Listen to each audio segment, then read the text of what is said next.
This episode is brought to you by Fallout 76, the post-nuclear RPG from Bethesda Game Studios. Explore the wasteland alone or with friends as you meet unique characters, complete exciting quests, and face dangerous foes. Take a stroll along the Atlantic City boardwalk in the latest update. Play Fallout 76 for free now through April 18th. Available on Xbox, PlayStation, and Steam. Visit Fallout.com to learn more. Rated M for mature.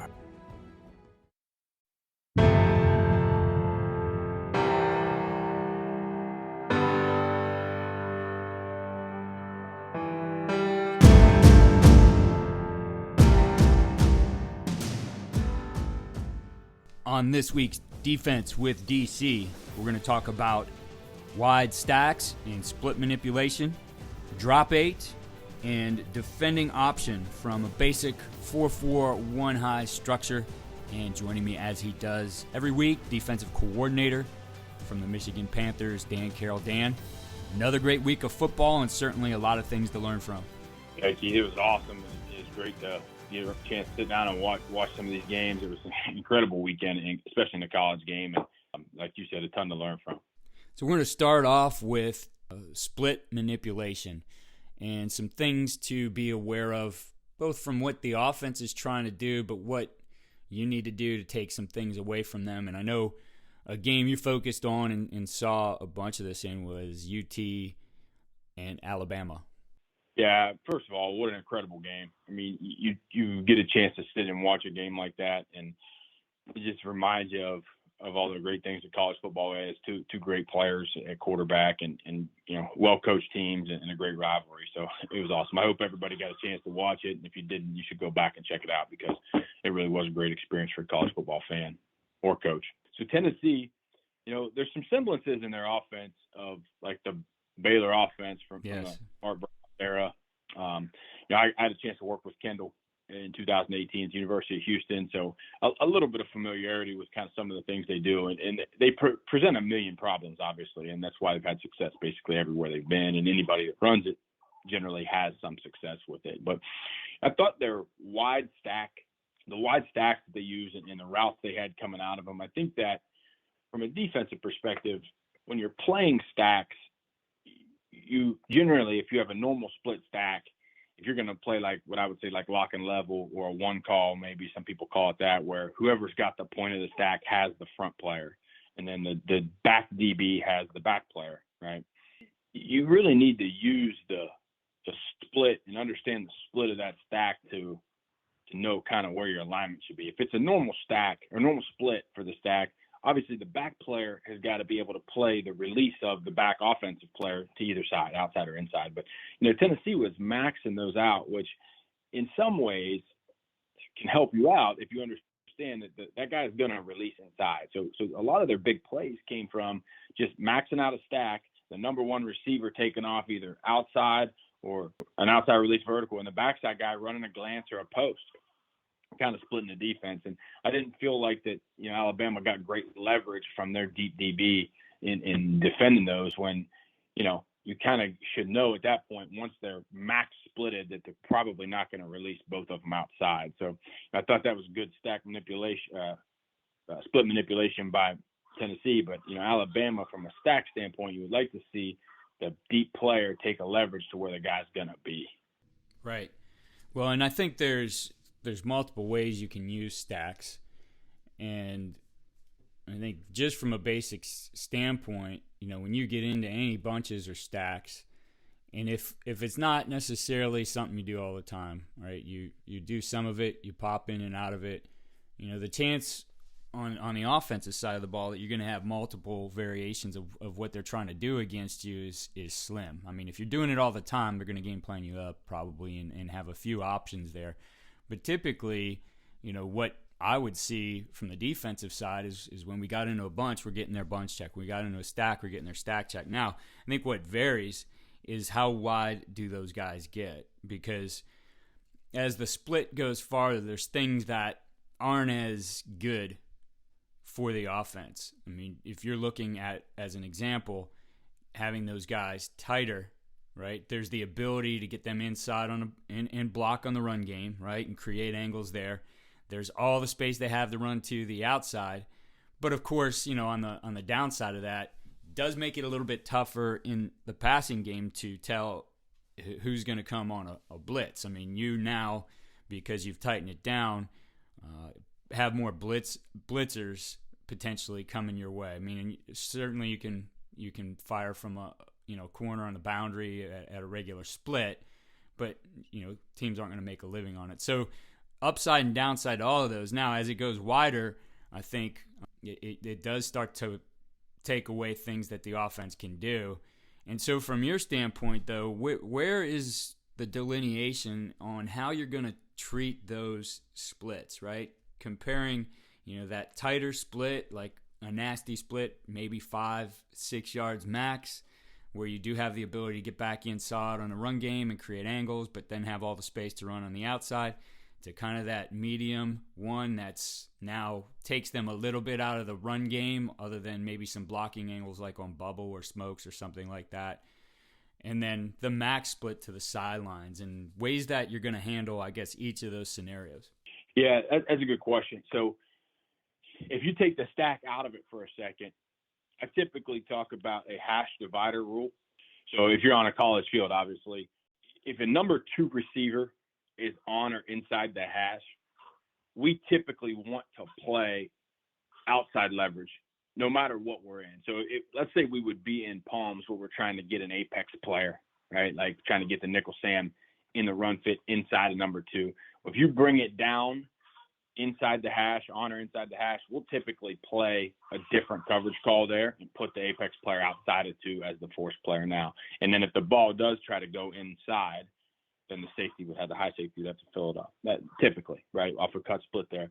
And then if 2 is outside the divider, right, dividing the hash in numbers, then if we had an outside leverage call, we would move the guy inside at that point, because we're expecting, if the ball goes flat, that we would have a good enough angle from inside leverage anyway, right? So I think from that standpoint, we play those 2 rules. And then stacks, it would kind of be similar, right? If you brought in a tight stack and you were on or near the hash and we were in some type of split safety concept, that would probably be I think if you did that without a game, if we didn't game plan that and that just happened in a game for a team or a secondary that I coach, we would probably just go straight to cloud. If we were in any type of split safety there, they would treat it like a reduced, almost like a nub or any type of reduction. We kind of put the nubs and then all the reductions in the same box.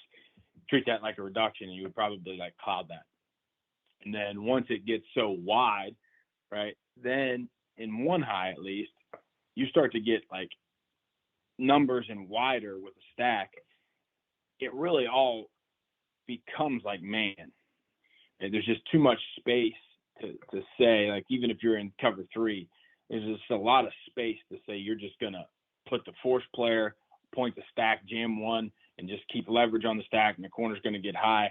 And then you're going to defend like a slant or a glance that way, right? So in one high, it really, if you're not having some type of man match to it, it's going to be really difficult to play it. And now we kind of fudged it when I was at Houston, again, playing against Kendall in practice.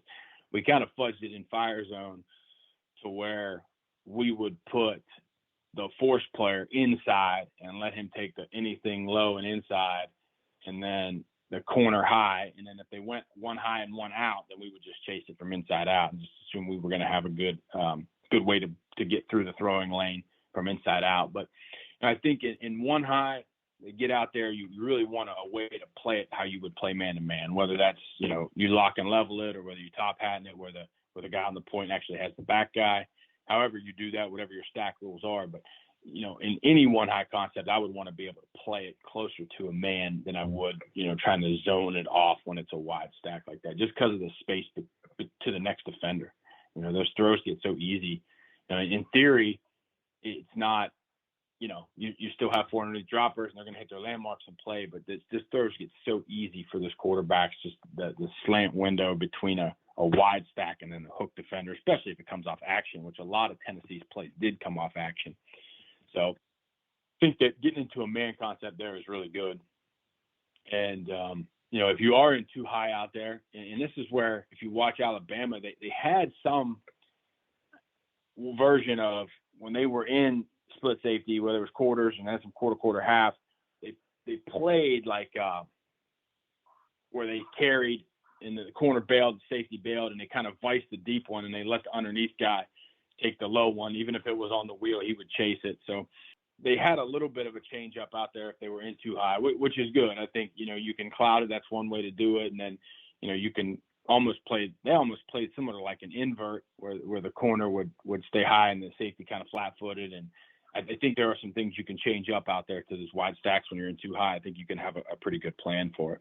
When you're looking at the tighter stacks, certainly there's things an offense is going to do that could make you vulnerable in things. What are some of the toughest things you feel that you need to make sure your guys can cover, even if you haven't seen it on film? Stuff that could hurt defending those stacks, those tight stacks. I think you have to use the location of the back guy as an indicator of what stack adjustment you want to play. The typical stack adjustments, right?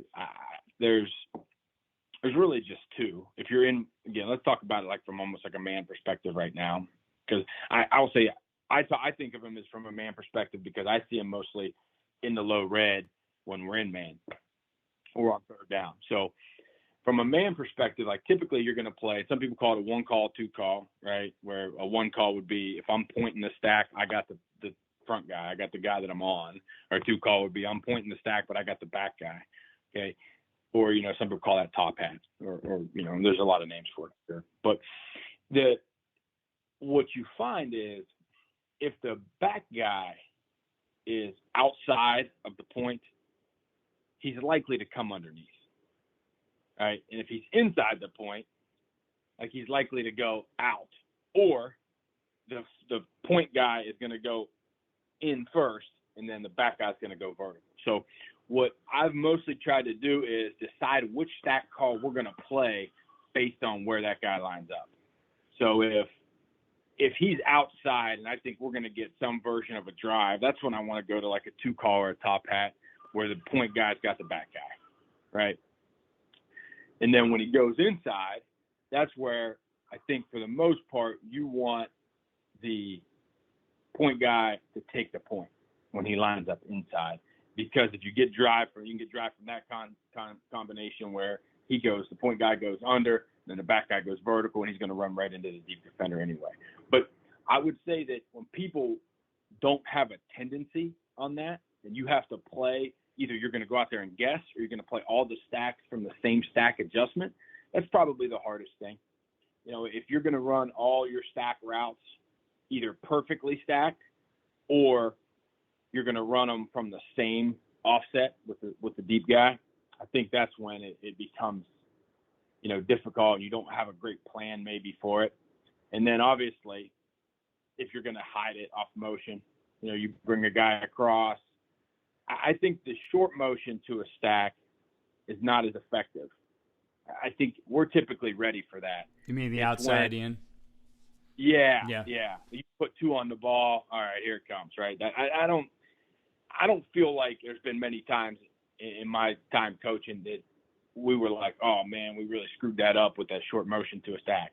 But if you got to cut X and maybe you're in like 3x1 and you bring that guy from the other side, yeah, I mean, I think that there's those issues have shown up a little bit more where, you either keep him in the motion and he runs to the flat off basically you snap it before he gets set, or you just bring him over and he gets set in one of those positions inside or outside the point. And I think that can get difficult just because too, you're going to want to get the right matchups on the right guys. And, like I said, if you're in a zone concept, but you're kind of making your stacks play out a little bit more like man, you might end up with a bad matchup over there if the nickel's not running in that case. Yeah.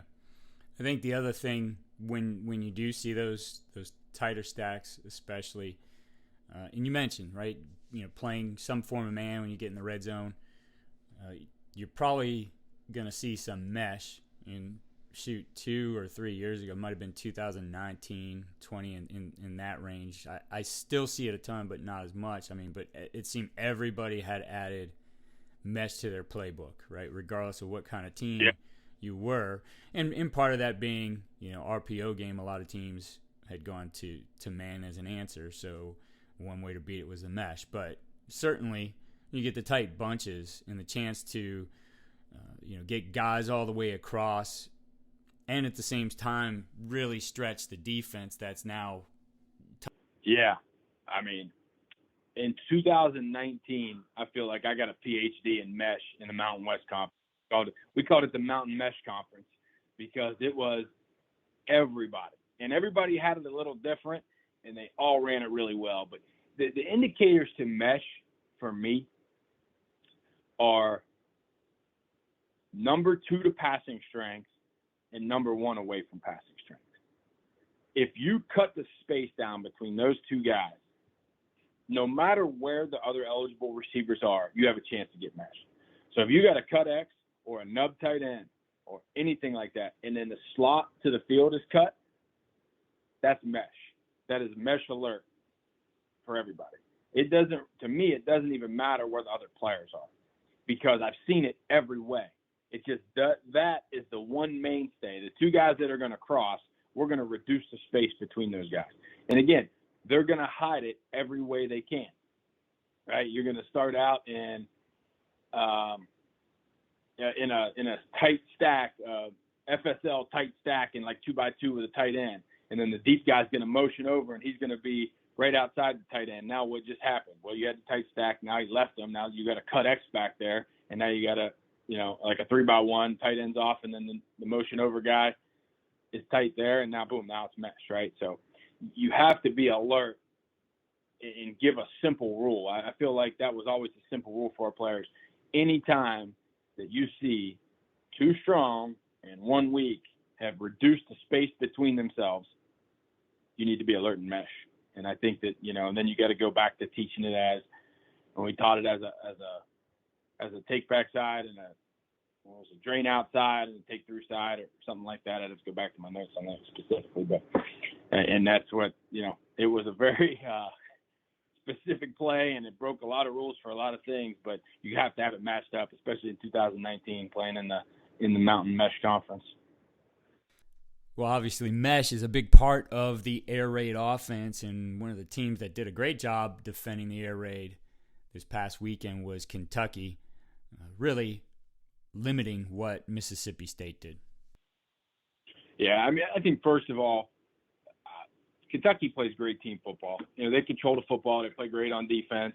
They're going to be in tight games. They're going to be in tough games. They have a lot more experience in tight games, and they're comfortable in those settings. I think that's a big part of that program. And Mark Stoops actually got to be there for a year with Coach Stoops and that staff in year two, and where it's come from where it was is unbelievable. But watching them Saturday evening, I thought they did some really good stuff against the air raid. I've heard some of the air raid people and joke before that everything is open versus cover three. Well, they got a heavy dose of cover three Saturday night and did not seem to put up the points and the effectiveness that they have in the past. But specifically, Kentucky was playing a little drop 8 with cover three. And I thought that they had some really just interesting ways they matched some routes. And they were playing weak buzz a couple of times in drop 8 where the strong side backer played his hook, the weak side backer played like a middle hook, and then the weak safety played the weak hook. But he was still a carry player on any of the front side over routes. And a lot of times you might look to carry 3 in those situations, but one time specifically, Mississippi State was in like a 20 personnel picture, and they sent 2 on the deep over. And that safety, he was down, he flashed his eyes over there, and he took that guy, wheeled him back. And then the great part, I thought, too, as soon as that happened, that middle hook backer, he slid out to the hook zone, to the normal hook zone, because, maybe he didn't know what the depth was. Obviously, if it's a deep over, he's probably not going to get a curl coming back in. But, for him, maybe it was a post, right? Maybe it wasn't, and you could still get a curl coming back in or some kind of in-breaking route from the backside. So I thought that happened a couple of times. I just thought the way they worked together with that was notable. I'm watching it, and I'm like, man, it's pretty interesting how they're able to, the safety comes down in the hook zone, he takes the deep over, flip turns with it, and now the inside backer who's in the middle hook was able to expand out to the hook that was vacated. just the mechanics of that I thought were really good. And combined with that, if you're going to drop 8, you got to be able to get some pressure with 3. You can't just let them, stand back there and pass the ball. So they were able, I thought where they did really good up front was getting interior press. The nose was able to push the pocket. I think that you saw as the game went on, the quarterback was not going to escape. He was not going to run lateral and throw the ball. He was going to move a little bit in the pocket and then try to get the throw off. So, the thing about playing drop 8 in that case is if the quarterback's not going to pull the ball down, there's always going to be lanes from the escape. Whether you have 2 great leverage rushers and a guy pushing the pocket or not, there's going to be lanes to escape with 3-man rush. So you got to be really sound in your underneath coverage, kind of playing downhill. And, same thing they would with the running back on the check downs and all that. They got to play downhill. They got to be able to vice the ball. They got to know where their tackling leverage and tackling help is. But when you realize that the guy's not going to run it, I think that, makes you feel a lot better about playing some drop 8. And the way they did it in cover 3, I thought was really good because, when you have a post player, sometimes there's deep overs. If it's linebackers, those deep overs can, they get behind the backers in front of the deep coverage, and it can be tough. But when you use a secondary player coming down who has vision and depth, I thought it was really effective against them. When you're looking at that kind of situation, you got a quarterback who isn't necessarily a runner, right? He wants to throw the ball. Like you mentioned, he's going to have some escape routes, and ultimately your guys are going to have to decide when to leave their zone and come up and make that tackle. What kind of things do you like to do to prep your guys and get a feel for that? I think a lot of that obviously comes in practice. Maybe it's in a scramble drill. That's a discussion for another time. But just the ways that you would like to prep your guys if you were using a concept like this with the drop 8 especially. The hardest one is when he comes straight back vertical. So if he tries to escape straight up the field, that becomes difficult because it's hard to distinguish who should come get him. When he tries to break the pocket either side, you could go back to your sprint boot rules, and you could say in this coverage it's got to be this guy, and then in this coverage it's got to be this guy. If you use the front side like hook player, or if you're in some kind of split safety, if you use the 3 dropper, then the backside guy has to close off that guy's zone. So whatever zone is vacated, the backside guy's got to close it off right now. If you use the backside player, which some people do, I think that's probably the most common thing in cover 3 is that the hook to the side of a sprint out or move the pocket is the flip turn on the over, and then the hook away is the pull up on the quarterback. So if you do it that way, it's probably more sound. It's just not as effective from a time and distance standpoint for that guy to run over there and get the quarterback. So those are, I think, the decisions you got to make when the pocket breaks laterally. So in each coverage, who do you want to try to go? And if everybody just stays in coverage, which I've done it that way too, he's going to probably make some yards in the run game. Now he's not going to be able to throw the ball down the field, but you do the plaster drill. And if there's somebody in your zone, you grab them. And if there's not, you go. I've been a part of that. Obviously, in the secondary, you have to be really good at that at safety and at corner. But the underneath coverage does get a little trickier. And, I'm a fan of, if the pocket breaks laterally, trying to get the front side hook player or the 3 dropper to go, and then the backside guy has to close it off. So if it's cover 3 or some version of 1 high, the backside hook player has got to close off that front side hook zone. He's got to plaster it to somebody that might be in that zone. And then if the part that becomes a little more difficult, just depends on how you play the free safety if you're in split safety defense, but that backside safety, he would become the close off in that case because there's typically not going to be a player back there. And if there is, the weak side curl flat or quarter flat player is going to have the wheel out. He's going to have the back out. He's not going to be able to close any zone off because there's probably somebody back there and he's got to stay outside of it. So it's that backside safety that becomes he's got to push into the hook dig zone of the front side when the pocket breaks. So, and he could be cleared out of there in theory. So it becomes a little hairier in split safety. But I think just defining where the pocket breaks and who can go get it and what has to happen around that person. Again, like I've talked about a lot, it all comes back to just these rotations. As somebody has to make a move to do something out of the ordinary, somebody else has got to rotate into their zone. So I think that, having a plan for that is actually really important, especially, if you're going to be in a three-man rush a lot. And then I guess, too, if you are going to be in drop 8, there's some merit to just making that middle hole dropper the guy, right, out of drop 8. And then if you're in man, obviously, like your low hole player is probably going to be that guy. So some of these coverages and some structures have it built in. If you're in man free, I would think the low hole player is the guy that's going to go get the quarterback if he breaks pocket laterally. And then if you're in drop 8, whoever the middle hole player is, he should probably be the guy designated for it. But, I think that you got to come up with a plan, though, for sure. Well, looking at the 3 guys that you do have coming, obviously you mentioned the middle push being important, and I would agree is condensing the vertical space of that pocket there is an advantage for you, and getting him to run laterally is an advantage because it's starting to cut down the field. I mean, rarely do you see that guy, especially if he's got a guy who can ear hole him if he stops.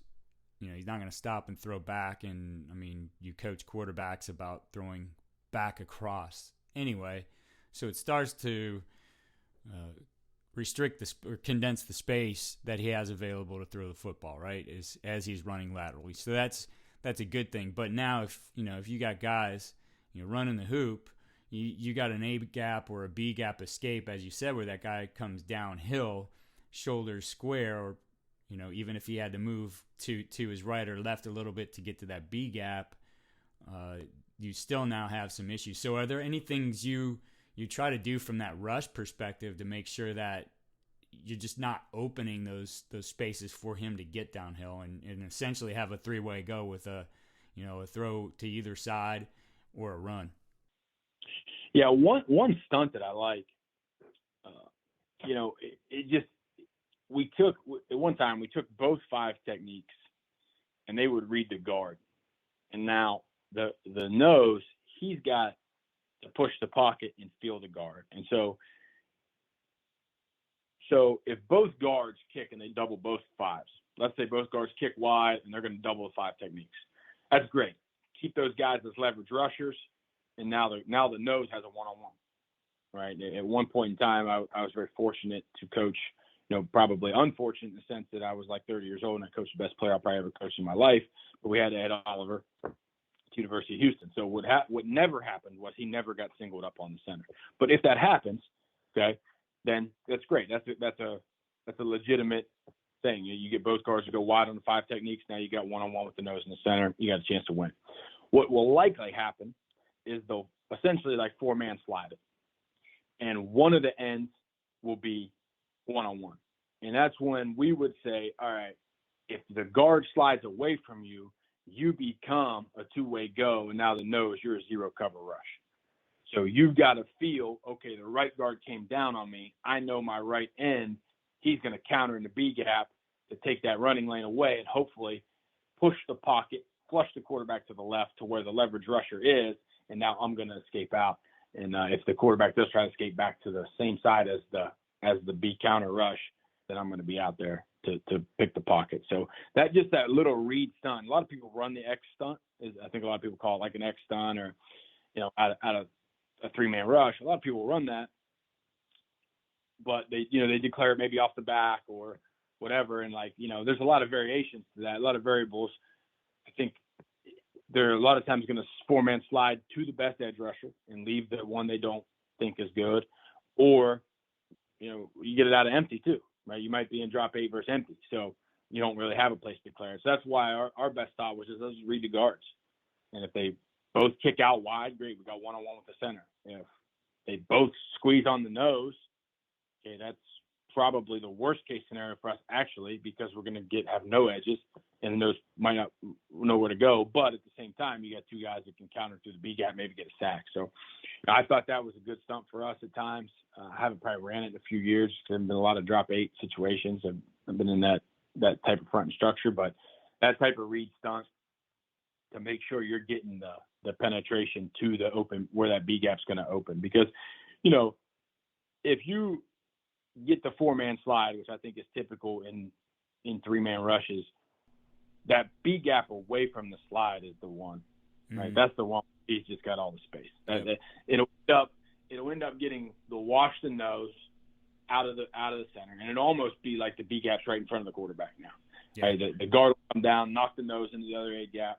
Right? You'll have 4 offensive linemen and 2 defensive linemen on that side, and now you'll have this one tackle on one end to the quarterback side there, and then this B gap that's the size of a Volkswagen right in front of him, where he can make a throw or step up and run. So I think that being able to close that is probably one of the most important things you can do to not let him feel so comfortable back there when you're bringing 3. Yeah, definitely. I mean, and you have it right. I mean, we're trying to turn that picture for him into a 7-on-7. Wash everything out. You got the other guy, keep him to the outside, and now you could step up into what feels like, no rush at all.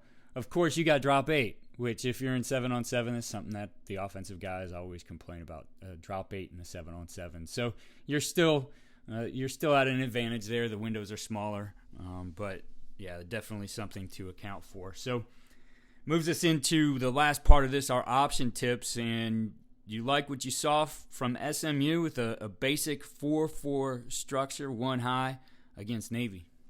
Yeah, I mean, I thought they kept it simple in a good way. I mean, we talked about a little bit before the show, the inability for the option teams to cut on the perimeter right now are making it hard for them to find running lanes. And if you can get good edges and restrict the pitch lanes outside in, you can really mess up, I think, the spacing that they have counted on for so long to be able to pitch the ball so wide and get vertical.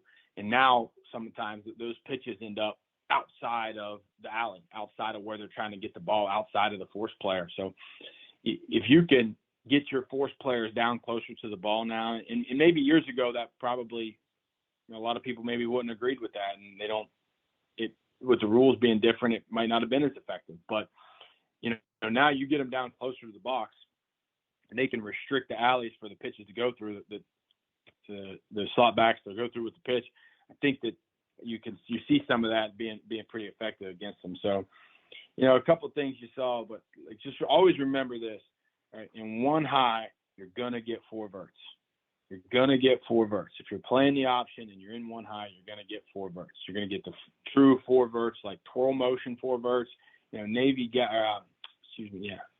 ran it out of tackle over, where they motioned the guy, but then the tight end was on the backside and the front side slot both went vertical. And they tried to hit it a couple times.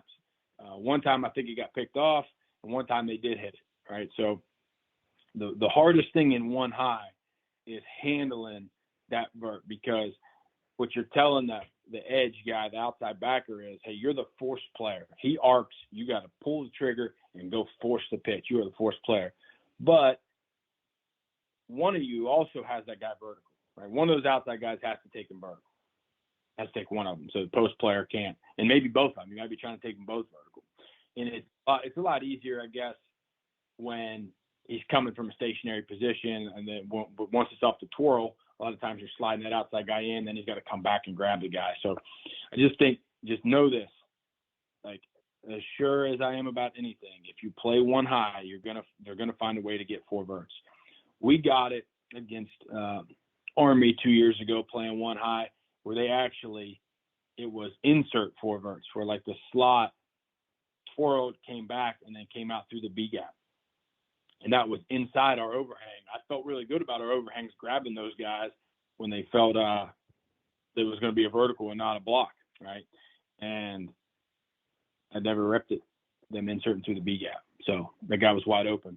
Fortunately, as most option teams are, not the best at completing the ball sailed over the guy's head. But, it was going to be one of those balls running down the field with nobody there, and the post safety was going to have to make a shoestring tackle for a 40-yard gain if they would have caught it. So just know that. If you're in 1 high, you're getting 4 verts, and you better have a plan for it. And, setting these edges hard and outside in is extremely important now that there's a lot less cutting on the perimeter, and they're not really allowed to do that. So I think you got to be alert for that. The other thing that showed up a lot in that game was just what I would call the horn blocks, what's the tackle wide arcs, right? So it's always great to just rep any play you can. You have a veer tackle, but then a wide arc, a horn tackle where he's going up to the alley player and trying to block that, in their case, the post safety, right? Or the backer scraping across if he shows up first. But really, I think he's arcing for the alley player, which was the post safety. So just any of the plays, perimeter plays where you can see that wide tackle arc, just because it's not on the tape doesn't mean you might not get that. Always have a plan for that, and always be looking for that in the game, so you can kind of figure out how to fit that thing, because whoever that frontside alley player is, he's got to beat that tackle. So be alert for the horn blocks. One high, you will get 4 verts. You'll get several variations of it. Get it off twirl motion. You'll get off motion away if the tight end's over there, right? Just be alert for that.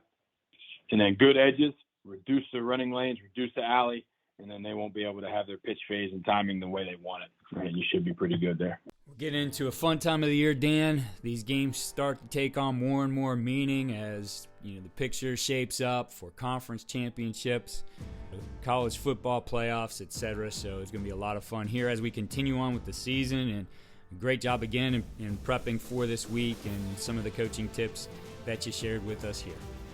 Thanks for having me on, Keith.